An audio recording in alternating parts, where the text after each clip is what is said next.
Jorn Utzon designed the Sydney Opera House, and to fit thousands of people inside, he needed to use the correct scale.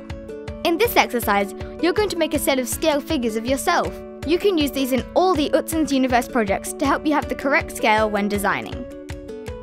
Before you start, gather together these items for your scale figures. Time to be a top model! We need lots of pictures of you. Let's measure your height using a measuring tape. Get those photos onto your computer. Using the software, check how many centimeters your photo is.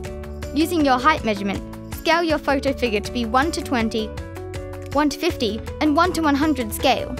So, if you're 1200 millimeters tall, your 1 to 100 scale will be 12 millimeters. So tiny! Roughly cut out your scale figures and glue them all onto some stiff cardboard. Cut the figures out again closely along the edge of the body. Just leave a little tab of card at the bottom of each figure to use as a base.